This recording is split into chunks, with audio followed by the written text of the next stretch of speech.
ಬೆಂಗಳೂರಿನ hotel pub ಬಾರ್ಗಳಿಗೆ ನಯ rules ಅನ್ನ ಮಾಡೋದಕ್ಕೆ ಬಿಬಿಎಂಪಿ ಸಿದ್ಧತೆಯನ್ನ ಮಾಡಿಕೊಂಡಿದೆ. ಸ್ಮೋಕಿಂಗ್ ಝೋನ್ ಕಡ್ಡಾಯಕ್ಕೆ ಬಿಬಿಎಂಪಿಯಿಂದ ಗೈಡ್ ಲೈನ್ಸ್ ಕೂಡ ಇಶ್ಯೂ ಆಗ್ತಾ ಇದೆ.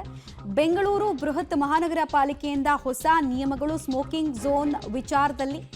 ಸ್ಮೋಕಿಂಗ್ ಝೋನ್ ಕಡ್ಡಾಯಕ್ಕೆ ಬಿಬಿಎಂಪಿ ಗೈಡ್ ಲೈನ್ಸ್ ಹೊರಡಿಸ್ತಾ ಇರೋದು.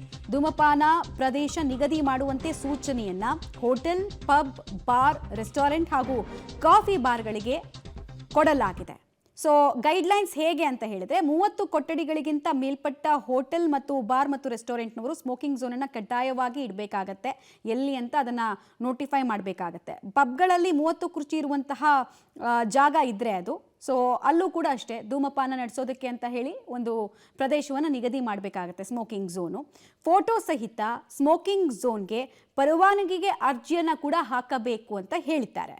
ಸ್ಮೋಕಿಂಗ್ ಏರಿಯಾ ಕೊಠಡಿಗೆ ಡೋರ್ ವ್ಯವಸ್ಥೆ ಕೂಡ ಇರಬೇಕು. ಅಂದರೆ ಬೇಸಿಕ್ಲಿ ಕೇಳಿಬರುವಂತಹ ಆರೋಪ ಏನು ಅಂತ ಹೇಳಿದ್ರೆ, ಒಂದು ಚಿಕ್ಕ ಜಾಗನ ಬಿಟ್ಬಿಡ್ತಾರೆ ಸ್ಮೋಕ್ ಮಾಡ್ಕೊಳ್ಳಿ ಅಂತ, ಅಲ್ಲಿ ವೆಂಟಿಲೇಷನ್ ಸರಿಯಾಗಿರಲ್ಲ, ಮತ್ತು ಇತರೆ ಕಸ್ಟಮರ್ಸ್ಗೂ ಕೂಡ ಅವರು ಪ್ಯಾಸಿವ್ ಸ್ಮೋಕರ್ಸ್ ರೀತಿ ಆಗುತ್ತೆ. ಬಿಕಾಸ್ ಆ ಹೊಗೆ ನೇರವಾಗಿ ನಮಗೆ ಬರುತ್ತೆ, ನಮಗೆ ಇಂಟ್ರೆಸ್ಟ್ ಇಲ್ಲ ಅಂದರು ಅನ್ನುವಂತಹ ಆರೋಪಗಳು ಕೇಳಿಬರುತ್ತೆ. ಸೊ ಇದನ್ನೆಲ್ಲ ಕ್ರಾಸ್ ಚೆಕ್ ಮಾಡೋದಕ್ಕೆ, ಮಾನಿಟರ್ ಮಾಡೋದಕ್ಕೆ ಗೈಡ್ಲೈನ್ಸನ್ನು ಹಾಕಿದ್ದಾರೆ.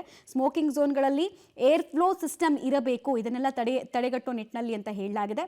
ನಿಯಮ ಉಲ್ಲಂಘನೆ ಆದರೆ ಕಾನೂನು ಕ್ರಮ ಮತ್ತು ದಂಡದ ಬಗ್ಗೆ ಕೂಡ ಈ ಗೈಡ್ಲೈನ್ಸ್ನಲ್ಲಿ ಉಲ್ಲೇಖ ಆಗಿರೋದ್ರ ಬಗ್ಗೆ ಮಾಹಿತಿ ಸಿಗ್ತಾ ಇದೆ. ಬಿಬಿಎಂಪಿ ಗೈಡ್ಲೈನ್ಸ್ ಅದು ಕೂಡ hotel, pub, bar, restaurant, coffee ಬಾರ್ಗಳಿಗೆ ಸಂಬಂಧಪಟ್ಟಂತೆ ಸ್ಮೋಕಿಂಗ್ ಝೋನನ್ನು ಕಡ್ಡಾಯಗೊಳಿಸಿ ಹಾಗೂ ಸ್ಮೋಕಿಂಗ್ ಝೋನ್ ಬಿಬಿಎಂಪಿ ಹೇಳಿದ ರೀತಿನಲ್ಲೇ ಇರಬೇಕು, ಇಲ್ಲಾಂದರೆ ಇಲ್ಲೂ ಕೂಡ ಫೈನ್ ಇಂಪೋಸ್ ಮಾಡ್ತೀವಿ ಅಂತ ಹೇಳಿದ್ದಾರೆ.